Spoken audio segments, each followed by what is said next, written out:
Mes chers nouveaux abonnés, mes chers abonnés, mesdames, messieurs, peuple congolais, chers membres de la diaspora, je vous informe que je venais d'être contacté par un ami Balouba congolais de la RDC. Et avec un ton agressif, celui-ci m'a dit, mon cher ami, dis à ton albinos de faire très attention. Je l'ai alors répondu, mais de quel albinos parles-tu? Je n'ai pas d'albinos dans ma famille, ni d'amis albinos, mais de quel albinos parles-tu? C'est alors là qu'il m'a répondu que ton ministre Thierry Lézin Mungala est malade, qu'il arrête d'insulter la RDC, le gouvernement, etc. J'ai dit, ah bon? Attends, je vais consulter d'abord ces comptes médias et réseaux sociaux. Et donc, je vais consulter la page Facebook.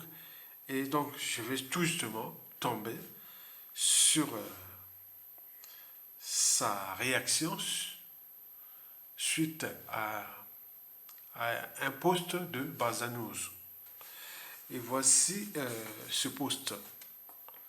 Thierry Lézin Mungala, ministre de la Communication et porte-parole du gouvernement du Congo, vient de donner une conférence de presse pour répondre au gouvernement de la RDC et à tous les RD congolais qui critiquaient le voyage de Sassou Nguesso au Rwanda. Voici ce qu'il a dit en résumé. Voilà. Donc, j'ai eu ça. Et donc, je recontacte mon ami, toujours en colère, et me promet que si et seulement si Thierry Mungala mettait pied ici en France, il risque d'avoir des embrouilles avec nous les Balouba, ici en France, comme le fut le cas de Kengo Wadondo, Opération Mbata Makolo, même en France ici. Et au pire des cas, si Sassou Nguesso tombe, et nous serons à Brazzaville et au Lora. Donc j'ai dit non, mais ça, je ne peux pas rentrer dans ces menaces-là, mais j'ai vu le message et donc j'ai continué à faire des recherches et c'est là que je vais tomber sur ce média de la RDC qui apparemment est pro Félix Tshisekedi. Et donc, je vais suivre ce que vous allez entendre. Voilà le type qui sait jouer de Tshisekedi. C'est albinos-là.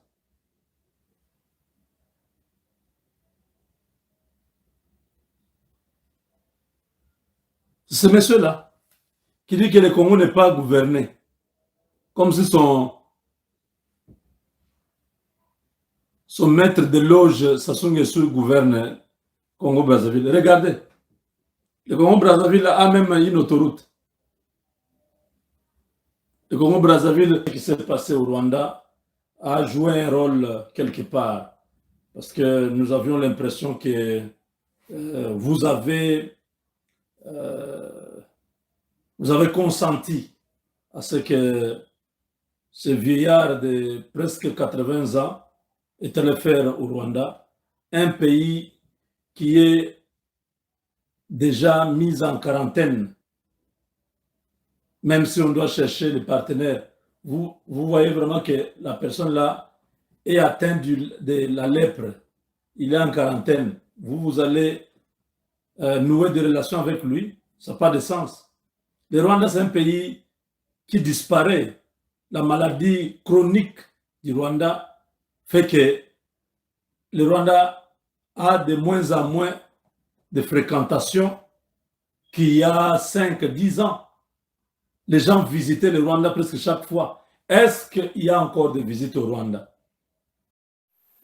De ce qui précède, vous vous rendez compte que la situation devient tendue entre les deux Congos au regard des